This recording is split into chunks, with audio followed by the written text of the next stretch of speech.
Arthur Schopenhauer's concept of the will is something of a horror story in philosophy. This will is not the will of a divine being who orders the universe. In fact, it isn't really the will of anything at all. It's blind, uncaring, yet all-powerful and ever-present. It isn't just meaningless itself. It can't even really be given a meaning. It is the cause of everything, yet has no goal other than to continue its own expression at any cost. Sounds terrifying, right? Well, for Schopenhauer, this bleak discovery somehow led him to the only sense of relief and escape he ever really experienced.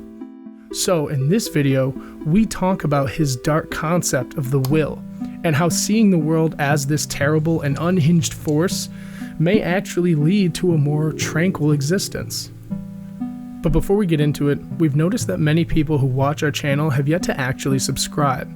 If you enjoyed this video, don't forget to hit that subscribe button, like the video, and leave a comment with some of your thoughts. As always, what you think matters to us more than anything else. Arthur Schopenhauer, born on February 22, 1788, experienced a childhood marked by intellectual and emotional turbulence. His father, a wealthy merchant, passed away when Schopenhauer was just 17, leaving a significant impact on his early development. Raised mostly by his strong-willed mother, Johanna, who provided him with a rigorous education, Schopenhauer immersed himself in literature, philosophy, and the arts from a very young age. He studied at the University of Göttingen and later at the University of Berlin under the influence of German idealist philosopher Johann Fichte. These formative years shaped Schopenhauer's worldview, laying the groundwork for his later seminal work, The World as Will and Representation. Schopenhauer entered the intellectual world at a very unique time. Empirical science was making huge leaps in our understanding of nature and physics, prompting many people to leave old models based on a creator god behind. Schopenhauer, however, took this further than anyone else in his time. He attended many lectures on biology and the natural world, seeking to take the harsh realities of nature seriously, often remarking that the horrific existence in the animal kingdom must represent something deeper about the nature of reality.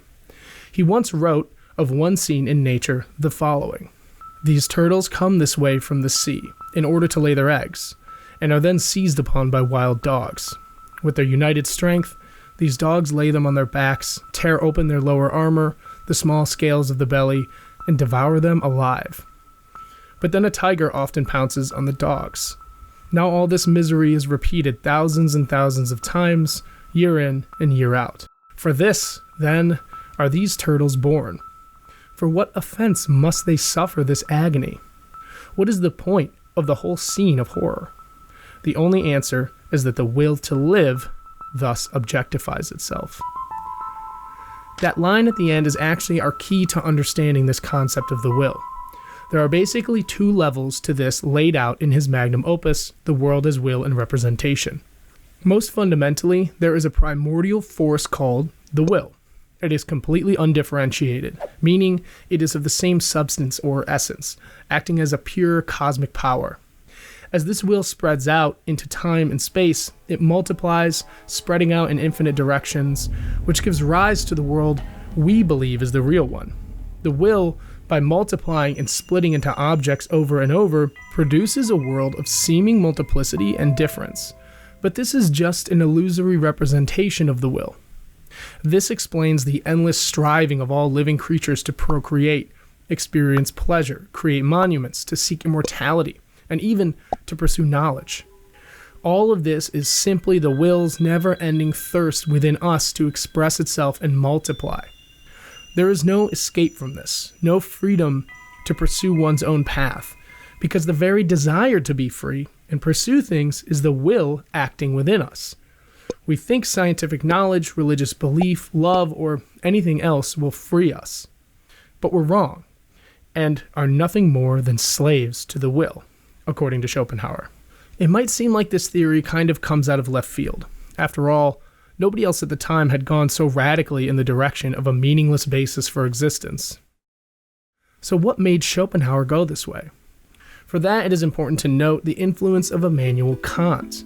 A few decades before Schopenhauer, Kant had tried to undertake a project that he felt would emulate what Copernicus had done in astronomy, in terms of unifying two separate worldviews.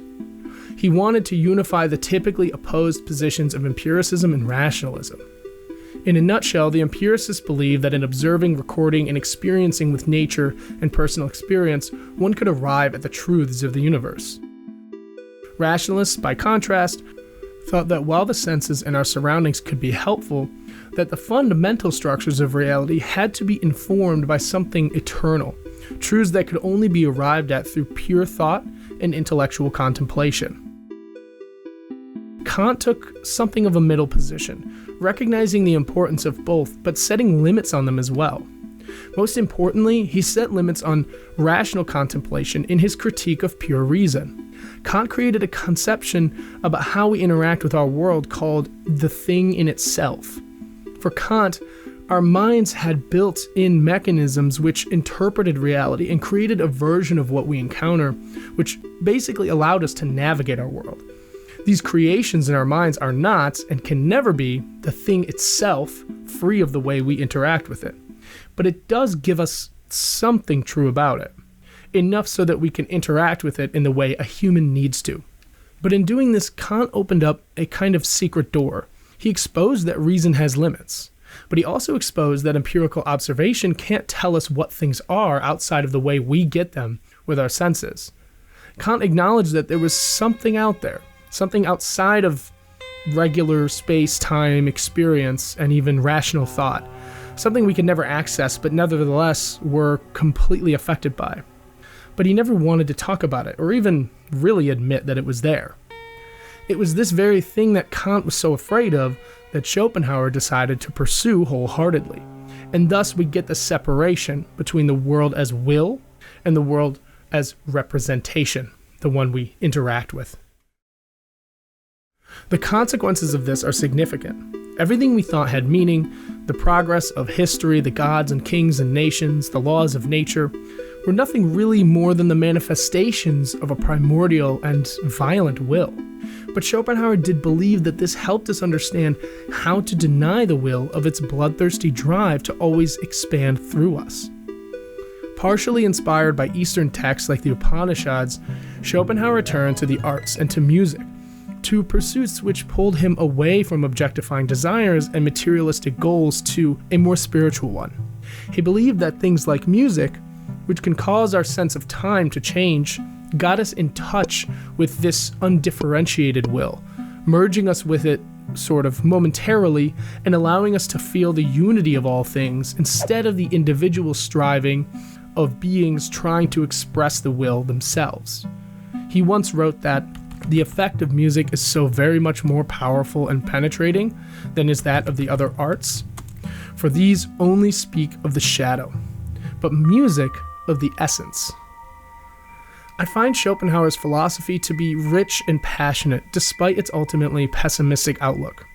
What Schopenhauer is getting at is that spending our lives fighting for some political ideology or trying to get rich is not something that actually leads to an escape from the pains of life, because it is in that incessant striving that most of our anguish comes from. Instead, Schopenhauer, really like many philosophers before him, but for different reasons, would urge that we look inside and simply learn to live with ourselves. And if we're going to dream big and chase them, it should be for the sake of ourselves and what we want. He said, "It is difficult to find happiness within oneself, but it is impossible to find it anywhere else." But what do you think about his philosophy, at least as we've presented it? For me, Schopenhauer always makes me ask myself a simple but profound question. Do I really know what I want? If you ask yourself this, you might find that there are some things you chase for the sake of chasing, some things that you want others to see you have. And it is right in these moments where Schopenhauer can come in to help you break free from that, or separate the things you really want from the things you think that you should want. His philosophy would go on to inspire many artists and thinkers, most notably Friedrich Nietzsche. If you're interested in that story or other videos about philosophy-related topics, go check out our actual channel. You'll find everything from videos like this about philosophers to life advice and even the occasional video essay on issues in today's world. As always, thank you for watching, and we'll see you in the next one.